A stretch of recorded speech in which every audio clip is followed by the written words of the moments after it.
All right, here we are, 2020. Is it March yet? No, we're still in February. Here we are doing 3.2, reflections of graphs. So basically this slide has everything you need to know. The 2 points of contention. We're going to do all these things separately, right? So yesterday, what did we do? We did two kinds of translations. What were they? Horizontal and vertical. Excellent. So we did translations. We did vertical and we did horizontal translations, okay? Today we're going to do reflections. Okay, so check this out. What do? So they cause all the points of the function to reflect across an axis. Okay, so look at, there's two ways we can do it. If the points of f of x reflect across the y-axis, all right, so let's think about this for a second. Say we got a point over here in quadrant 1, and we reflect over the y-axis. What quadrant is that point in now? 2. So let's see, that xy point now became negative x, but the y value is unchanged, right? Yeah. Okay, so reflecting across the y-axis causes all the x values to become opposite. Okay, so in other words, you multiply them by -1. So multiply x values by -1. That's how you do a reflection over the y-axis. Let's take the opposite case, right? Like if you have this point and we call this xy and we flip it over here, well, we got to multiply by -1 to get it over here, right? So this is -2 for x. Multiplying it by -1 makes it 2, causing it to flip over the y-axis. Okay? How do we write it? Therefore, we would say that y equal f of -x produces the opposite x values and is a reflection over the y-axis. So there it is. All right? Probably one of the things that you can write that I wrote that's really useful is you take an xy point on f of x and it becomes -xy. So no change in the y values. So that would be our other reflection. If you throw a negative in front of your function, so see how it's in front of f of x? That produces opposite y values, which causes a reflection across the x-axis. So let's see, if we got our xy point over here, all right, and you were to multiply y by -1, which quadrant are we in now? Over here. So it would be same x value, right? It's on the same vertical line, but the y value has now been multiplied by -1. So you could write multiply y values by -1. So in other words, our xy coordinate on f of x becomes x comma -y. All right. If you get that, boom, you're done. You don't need to do any examples. Really? Can I just leave now? Yeah, you can just leave. Okay.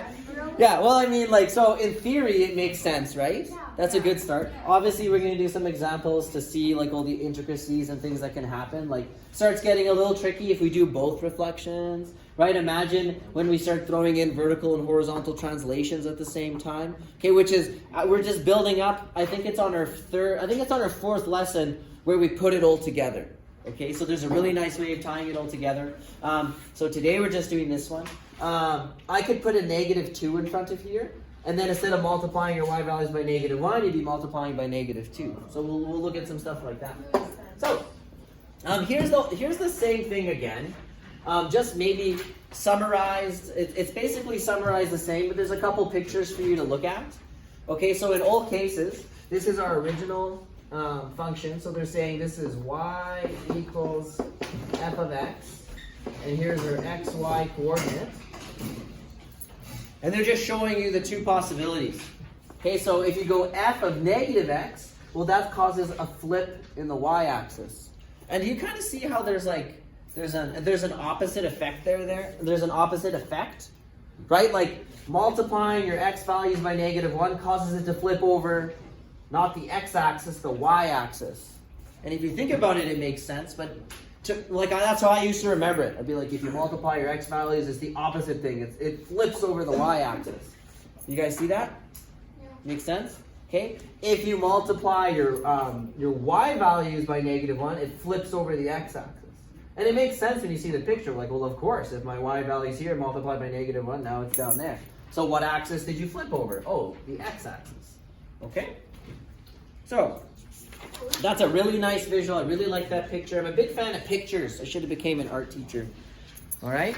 Everyone's good? Shall we do some questions? All right. So let's just start with a coordinate. So we're going to take the point 2, -4. We're going to say that's on f of x. Then what would the point be on these various functions? And by the time we get to the end, I'm sneaking in a vertical translation. Sneaky demuro. Okay, so what happens here? Multiplying x or y by -1. Yeah, x, right? It's on the x. So this would be -2, -4. So no change to the y value. Over here, it's on the y value. Okay, because it's on the function. So -4 is going to become +4. So remember, we're always going back to that original point. Okay. This one has both. Right? So this is one where we take our xy point, and this is going to cause us to multiply our x values by -1. So we go -x, and that causes us to do our y values. So we need to go -x, so -2, and then -4 is +4. Boom. Yeah. Now, this one here, let's think about what happens to our xy point. So two things. What does that do? So that's our y values getting multiplied by -1. Now this is from yesterday. So this is a vertical, I'm just going to put vertical translation. Yeah? And if we're adding 2 to x, you'd expect it to move to the right, but it actually moves to the left 2 units. So you're going to go x subtract 2, comma, -y. So it's really helpful to sort of write it out like this. Sometimes on the exam they get you to do that. So they'll give you a function and then they'll give you one that has a bunch of transformations on it, and they'll be like, tell us what happens to the xy coordinate, and you would write it like this. So we can do that. We got the point was 2, -4, right? So you can do it separately. So you can say, okay, 2 subtract 2 is 0. So that's where the x coordinate goes. -4 times -1 gives me a +4. So there's my new coordinate. Now, I'm not sure if I'm missing on my slides, or is that, give me a second. No, I'm just going to add 2 more that I have in my notes here. You may or may not have them, I'm not sure.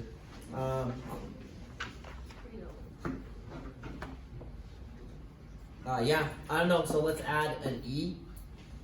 I think I might have added this last year. I'm sort of moving a little ahead into future territory here, but this is tricky.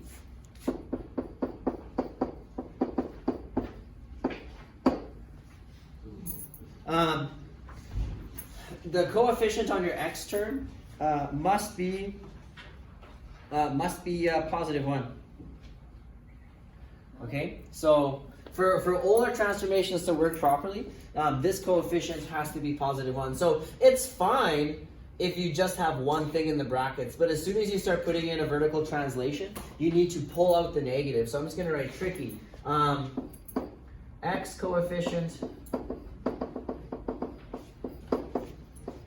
must be +1. Pull out. So whatever coefficient you have, you're going to pull it out to make the x term coefficient, I should say, +1. So the x coefficient must be 1. Pull out the coefficient to make the x term coefficient +1.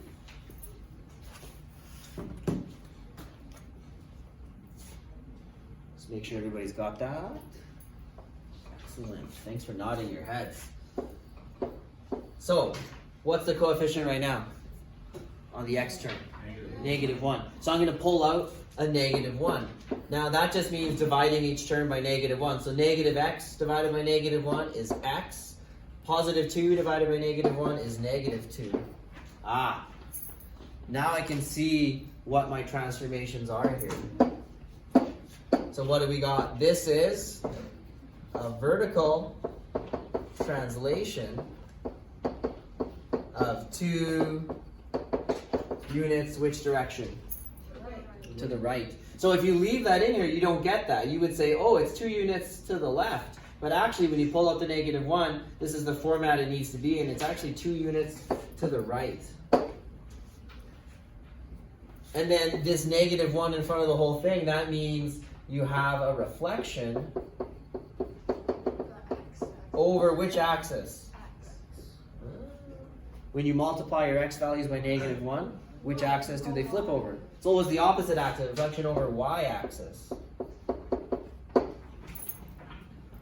So in brackets, you can put multiply x values by -1, right? That's what we do in practice.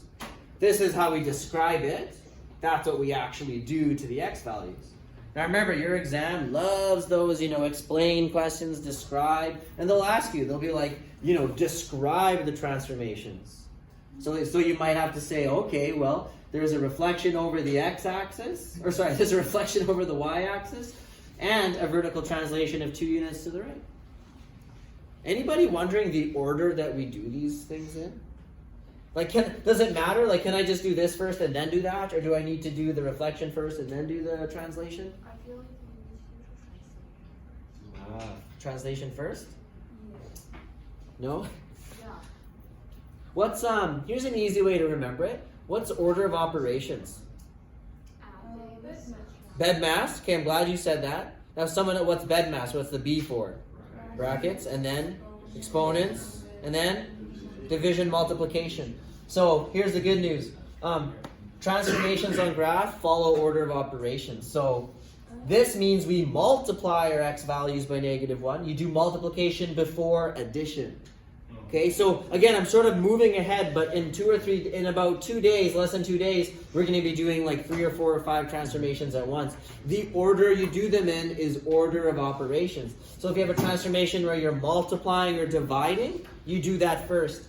Then you do like your vertical and horizontal translations, okay? So the order we would do it in would be something like this.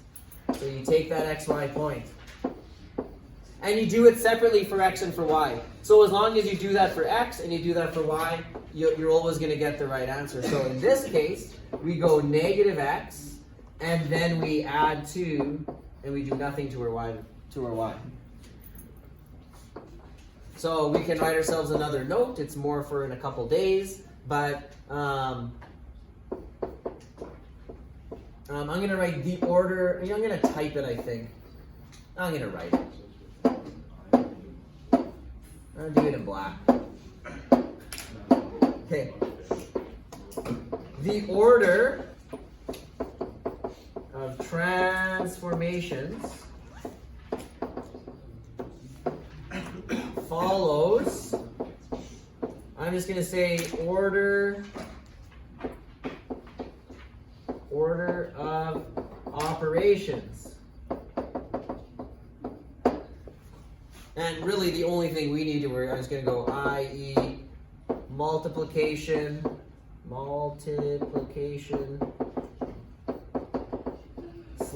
division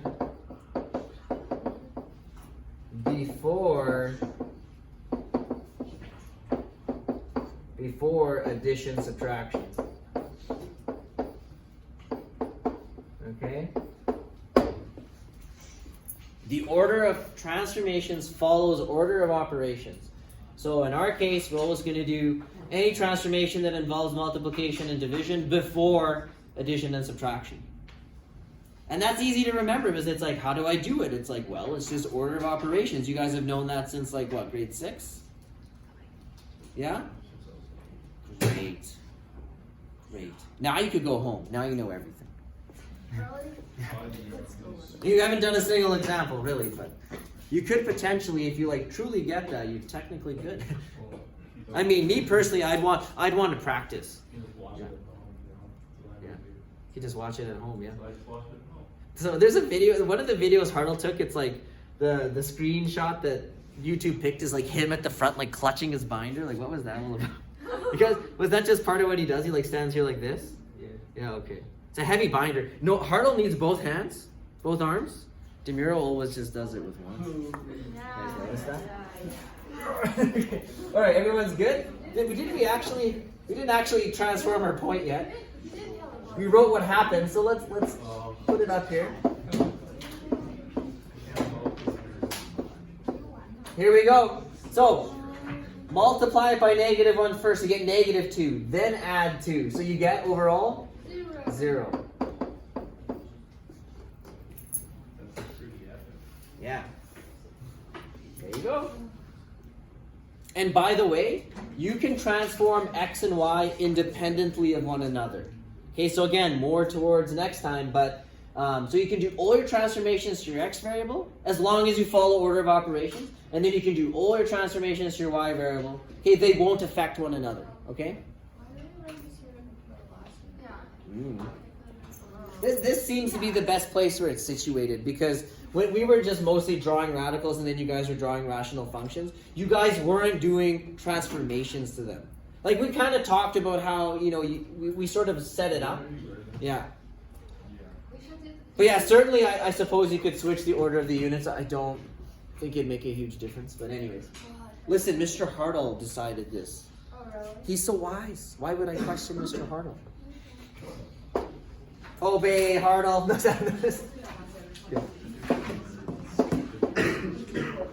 Yeah, young people always have something to add. Young people's job is to make sure that older people don't lose their, in my opinion, their, what's it called?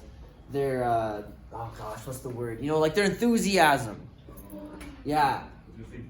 But in general, sometimes it's taken me 10 years to realize my parents are right. It's like, I know that thing you said 10 years ago where I was like, you're just an old person and you're wrong. I'm like, no, you were right. And they're like, we knew it would take you many years to. It was, you don't have enough life experience. Oh my goodness. Let's just do math. What the hell are we talking about? Do you guys have the life experience to translate this graph? Let's see. So this is a favorite question on the exam. They'll give you some funky looking thing, and they'll be like, here's f of x. Sketch the image after a reflection in the x-axis. Yes, sometimes they give it to you mathematically, sometimes they give it to you in words. Okay? Yeah? Okay. So sometimes they'll tell it to you in words. So let's practice doing both, and then we'll do domain and range. So mathematically, we could have said take f of x, and if it's a reflection in the x-axis, that's this one. That means we're reflecting over the x-axis. So how would we write that mathematically? Are we going to put the negative in here or in front? In front. A reflection over the x-axis means, well, try it. This point would reflect over. What value is actually changing, x or y? Y. So the negative is there. So what I'm saying is they might say, hey, do this, and just give it to you like this, or they might tell you in words. Okay? Here we go. So all these points, all that happens is we reflect them over the x-axis. Just for reference, it's a little tricky to see maybe. That's the x-axis. That's the y-axis. So this point goes over here. Maybe I should use a different color. This point goes over here. This point at 3 goes to -3. It's just the x value that's changing. This point that's 3 for x. Sorry, it's the y value. It's the y value that's changing. The point 4 for y goes to -4. Right here. And then the point here that's at -2 for y becomes +2. Connect it from left to right. That's another thing that people can mess up. Connect left to right. Sometimes your points get so screwed up it's hard for you to see where the graph went. But if you connect it from left to right, you'll never have any issues. And then look at it. Does that make sense? Does that sort of make sense if this thing were to rotate? Yeah? Yeah? Good. Okay, domain and range. We're going to notice some stuff about domain and range right now. So original function, domain and range. Original function, -2 to 6 for domain. For range, the lowest I see is -2, the highest is 4. Remember, the order must be lowest, highest. Let's look at the new function. I'll just do a lightning bolt. Harry Potter. Okay, let's look at the new one. Domain, -2 to 6. Any changes? Any changes to domain? No. Not surprised though, because we were messing around with the y values, the domain or the x values, so of course that didn't change. Let's see about the range. So now the range of the blue one is, I see as low as -4 and as high as 2. So -4, comma, +2. Now I wonder if you guys can sort out what happened there. Because it seems like, was it just a switch? Or what? How do we get that? Careful. What did we do to the y values? So we multiplied y values by -1. Is that what happened over here? -2 times -1 is 2, and 4 times -1 is -4. And then we simply wrote it from smallest to biggest? Yeah, that's exactly what happened. So same thing happens to range.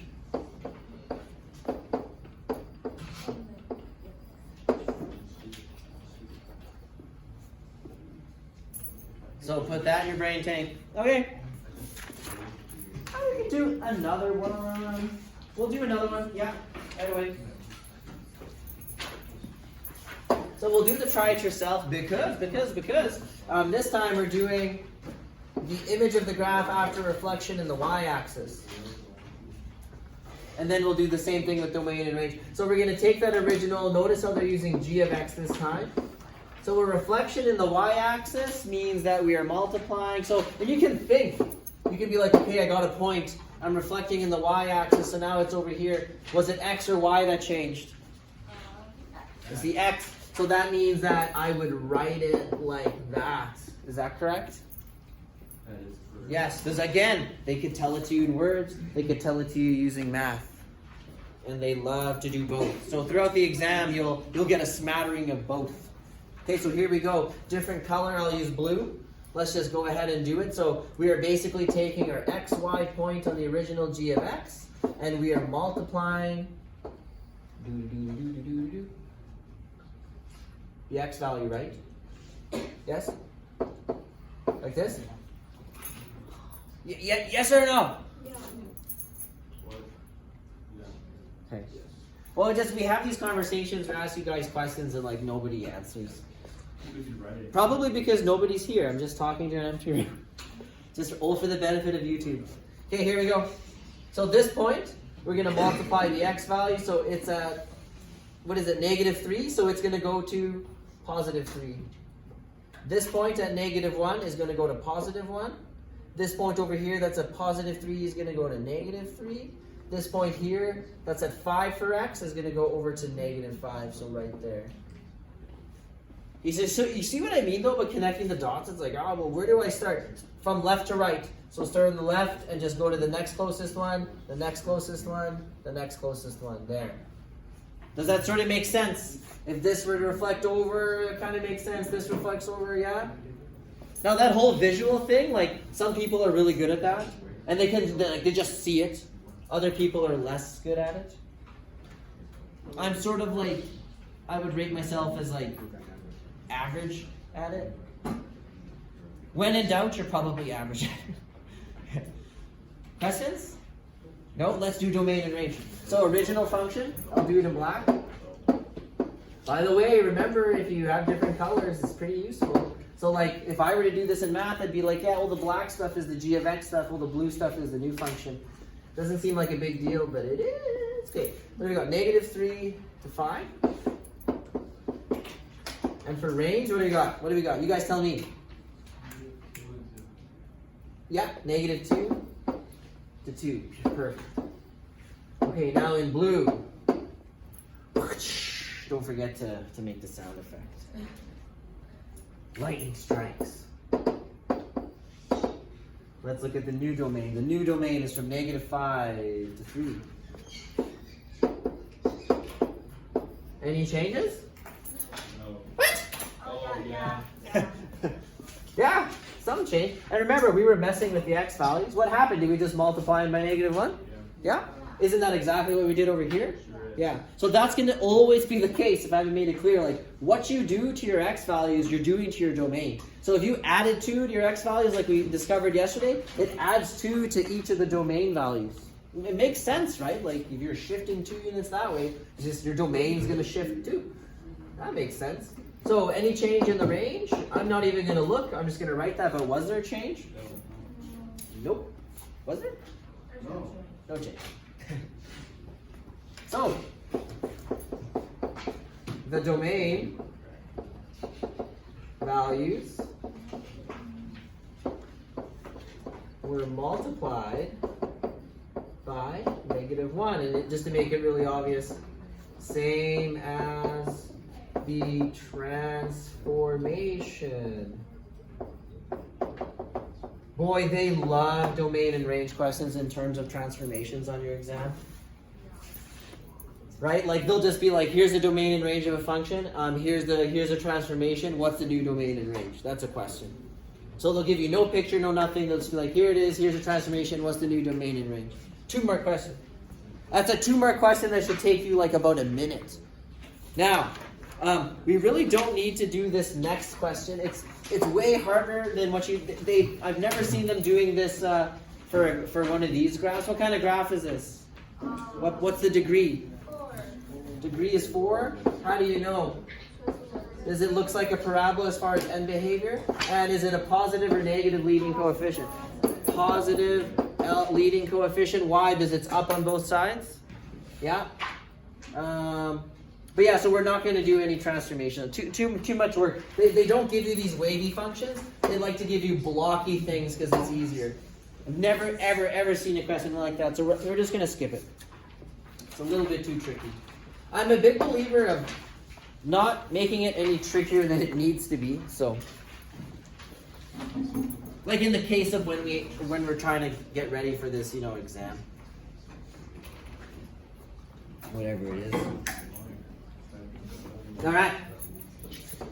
So here's one that we can do. So they give us an actual graph, and it was reflected in the y-axis, and its image is shown. No, we're just gonna sketch it all. So a reflection in the y-axis. So that is taking an xy coordinate, and if we're reflecting in the y-axis, let me think. So we got a point there. We're reflecting over the y-axis. So what's changing, x or y? X. So that would be negative x comma y. Honestly, I never learned it. I always just think of the picture, and then I'm like, well, what happened? Oh, there it is. You'll never memorize it, but you'll also never forget it if you understand it. All right, what is the equation of the image? Great. Well, we can do this without doing anything. So if we're multiplying our x value, where do we put the negative in here? Is it going to be over here? No, because that would be changing what? The y value, so that's not right. So where do I put the negative? Yeah, it's got to be inside the bracket, inside the radical in this case. So there's the new equation. Now let's sketch this one, and then we'll do the reflection to get that one. Because this is hard to sketch. That's easier. Why? Well, start with this. So the square root of x is 0, 0, 1, 1, and then 4, 2, right? Do you agree? Good. And then what does the negative 3 mean? It means that we take the y values down 3 units. Great, let's do that. So 0, 0 goes to 0, negative 3. 1, 1 goes to 1, negative 2. And the point, 4, 2. So 1, 2, 3, 4. 4, 2 goes down here.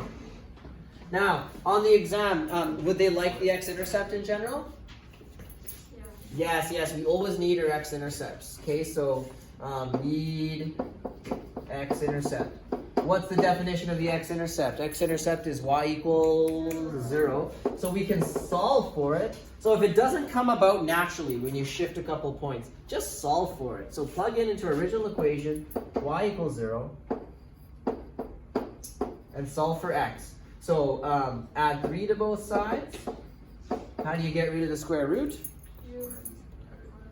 You square both sides, you get 9 equals x. Would you guys agree square root of 9 is 3? Great. So now we know that if we go all the way over to 9, 0, there's our x-intercept. They're going to want to see that. Now I can get a nice sketch. Beautiful. That's the best thing I've ever drawn. It's really hard on the board because my shadow gets in the way. I know it's hard to... That was pretty good. Okay, and then we're going to reflect that over the y-axis to get the other equation they were talking about. So, hey, what happens to a point that's on the y-axis? It just stays there, right? Well, what's the y value? Or sorry, it's the x value that's changing. What's the x value? What's the x value of this point? 0. And what's 0 times negative 1? 0. So of course it doesn't move. It's right there. But this point goes over to negative 1 for x. Right? This point that is 4 goes over to 1, 2, 3, negative 4. And positive 9 goes over to negative 9. There is the other graph. So this is y equals negative x subtract 3. Just be really clear because it's your notes, right? This is y equals square root of x minus 3. Wonderful. Wunderbar. And that's the end. So you guys will do your homework. We have some time. We can do some questions together, but I'm going to turn off the camera. Bye-bye.